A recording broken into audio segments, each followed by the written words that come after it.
Some betrayals happen in an instant, others are carefully planned. Imagine spending years with someone, building a life together, only to realize that every promise, every word was a lie. But what if, instead of falling apart, you saw it coming? What if, instead of being the victim, you became the mastermind? This is the story of Emma, a woman who refused to be broken, a woman who turned betrayal into a game. And by the time her enemy realized he had lost, it was far too late. Revenge isn't about anger, it's about precision.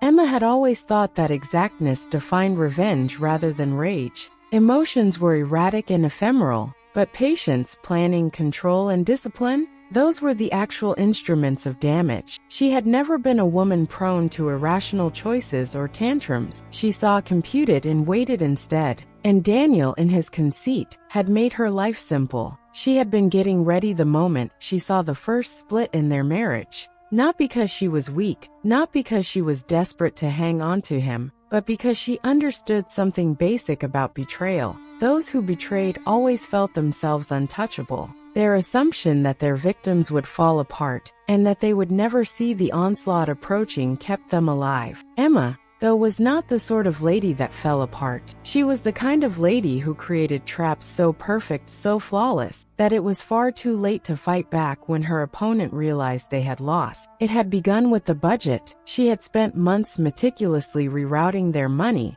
shifting assets beneath legal gaps Daniel would never be interested in learning about. He had always been negligent with details, too preoccupied with immediate benefits to see the long-term changes lying under his feet. The stories he consumed? Emma had taken everything first, hence they were empty shells, numbers on a screen hiding the truth. She was already gone, both physically and financially, by the time he believed he had won, and by the time he thought he had stripped her of everything. Knowing that her absence would make him more daring, she had arranged her trip weeks ahead. He had to assume she was blind, that she would come home anticipating the life she had left behind, only to find tragedy. Actually, though, she was never returning to that particular version of herself. She had left behind the Emma who had loved him, who had made a life with him, once depending on him. That woman vanished. Her replacement came back as something colder, something sharper. And really, do you believe people like Daniel ever really see their mistakes? Alternatively, do they simply regret being caught? Tell me what you believe in a comment down below. Is he condemned to cycle repeat, or would someone like him ever change? She arrived back in the city, not rushing to locate him. She allowed the strain to develop. She let him probe what had gone wrong, and wonder where she was. She knew he had been trying to phone,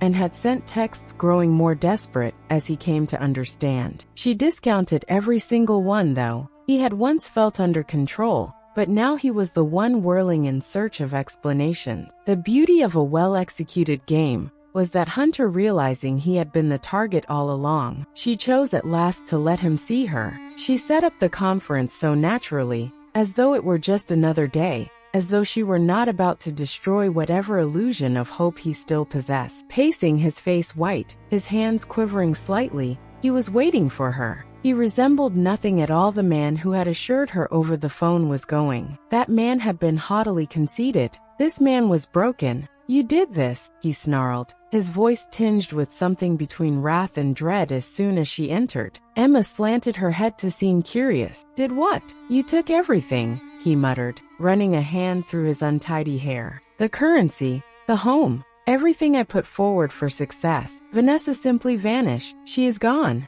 I am left nothing." She inhaled a little silent breath, as though she were initially absorbing the data. She then gave a gentle smile. "I know." Daniel glanced at her, worry and uncertainty flickering over his face. You knew?" Emma stepped forward, her voice constant and unbroken. "Of course, Daniel. I didn't spend years at your side without acquiring your perspective and way of operation. You were constant in your behavior. Staying ahead of you was therefore rather simple." Now his breathing was shallow, his mind attempting to fit together how it had all gone so wrong. "You set me up." She let the charge hang in the atmosphere. "You set yourself up," she said. "I just made sure you wandered precisely where I wanted you to." He shook his head and back away gently. "You lie, none of which you could have known." "But I did," she said, her voice calm and somewhat empathetic. "I know about your starting phone concealment behavior.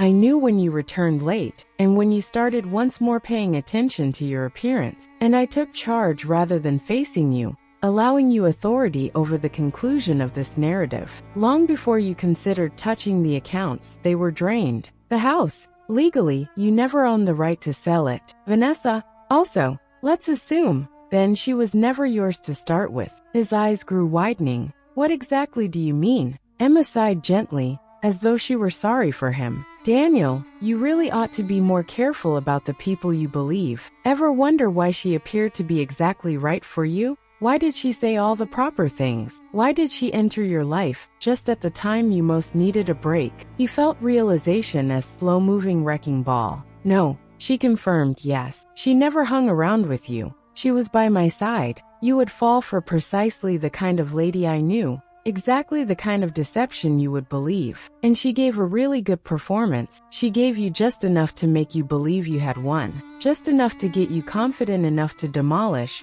all we created together. And then when the moment was right, she disappeared. His body drooping under the weight of his own collapse, he fell into the couch. Why? Asked. His voice now was hardly more than a whisper. Emma gave the matter some thought before responding. Because you believed you could walk away undamaged and turn on me. Given your belief that I was weak, since you never saw me for the true me. Between them silence hung. At last he turned to face her, his eyes hollow, demoralized. What happens now? Emma looked at him for a second, then stepped back. Now, she shrugged a little, almost amusedly. You now have to live with it. She turned with that and left. Additional punishment was not necessary, nor were last words of cruelty. Knowing he would never be able to escape the results of his own decisions was the real payback. His life that he so yearned vanished, like sand between his fingers. Emma as well. She was released from the falsehoods, the treachery, the weight of his selfishness. She had won long before he even understood he was engaged in a game. She grinned to herself as she emerged into the evening, the cool air filling her lungs. Some people regarded retribution as an art form. Emma had created a masterwork from it. Emma had always understood that men who admired Daniel did not simply vanish. Refusing to recognize their own collapse, they lingered like ghosts. She had destroyed his universe, grabbed all he considered under control, and left him just with sorrow. But regret has a way of muttering into something else, something ugly. And he was back now. The first indication came from the email. A pitiful attempt to rattle her, to remind her he still lived. Emma had, however, turned it off. She had no intention of feeding Daniel's fantasies, since she had long ago discovered that admitting a threat gave it force. Then the shadows descended upon us. The understated yet indisputable sense of observation. The parked car she cannot identify vanished the instant she turned to check. Daniel was waiting, not just observing. Nevertheless, for what? She understood he had nothing left. No money, no house, no friends. His betrayal had cost him everything. While she had rebuilt flourishing, he had been drowning in his own wreckage. People like Daniel, though, did not embrace failure. Their errors went unpacked, not learned from. They licked out when the time was ripe, stewed, and became fascinated. Emma had no time to wait for it. She would show him once and once only. Once he decided to play this game again, why he had never had a chance. She began little. She followed the car, poring over license plate and ownership information using vintage contacts. Of course, this was not his. Daniel stood above that in intelligence. It belonged to a rental company, though. And Emma knew how to follow the breadcrumbs. She had what she required a day later. Naming a location. There he was, hiding like a wounded animal, healing his injuries, and waiting for the ideal opportunity to attack. She thought about her alternatives. She may officially go to the police, get a restraining order. But her preferred weapon has never come from the law.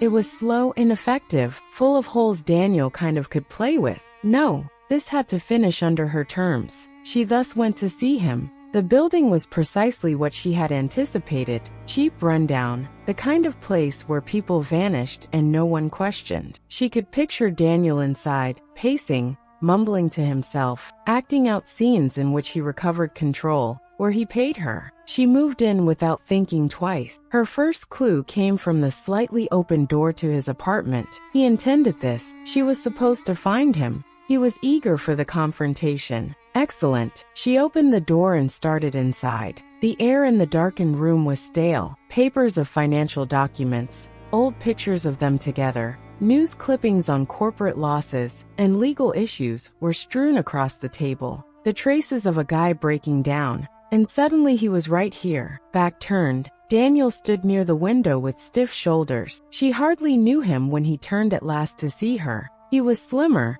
His once polished look now was messy. But his eyes, they were the same, bursting with that poisonous mix of need and entitlement. You came, he said, his voice empty. She answered gently, moving further into the room. You wanted me to. He laughed dryly and ran a hand over his hair. Certainly, always so constant. Emma slanted her head slightly, a smile on her mouth. That's the peculiar thing, Daniel. You assumed constantly that you knew me. You lost. His mouth tightened. I didn't lose. She moved about the room. Really? Because it resembles losing to me really a lot. He said nothing at all for a moment. His breathing was off and his fingers twitched slightly. Look, she knew. The instant a predator came to see they were no longer the hunter. The knowledge that they had once more been outmatched. At last he mumbled, I want it back. Emma lifted an eyebrow. Want something back? He said, everything, and stepped forward. My life, the house, the money. You had no rights. She chuckled then, a gentle, almost sympathetic sound. Hey, Daniel, you are incorrect here. I was completely entitled. You wrecked yourself. I only made sure you felt it. His hands developed into fists. I ought to have left you with nothing. Emma closed the distance between them and moved another step forward. You ought to have been smarter. Stillness, thick and stifling. She could see the fury burning behind his eyes, the final traces of a man believing he could turn the past around. But nothing was left to rewrite. You can't keep me down forever, he said at last in whispers. I'll find a way back. Emma let out a smile. I depend on it. She then went. She was sure Daniel would try once more, that his resentment would sour, that he would spend every waking hour scheming a counterattack. Still, it didn't matter, since he no longer bothered her. He was simply another ghost, stalking a past hers no longer belonged to. Emma also, she was now pinning her next chapter. Emma knew exactly who her enemy was. She saw the betrayal coming, planned her revenge, and executed it flawlessly. But what happens when the people who betray you are the ones you love the most? Alexandra Matthews gave everything to her family, her success, her wealth, her trust. And in return, they shattered her. But here's the real question. Does betrayal from those closest to you cut deeper than any other? Click now to see what she does when she learns the truth. Because sometimes, revenge isn't just an option, it's survival.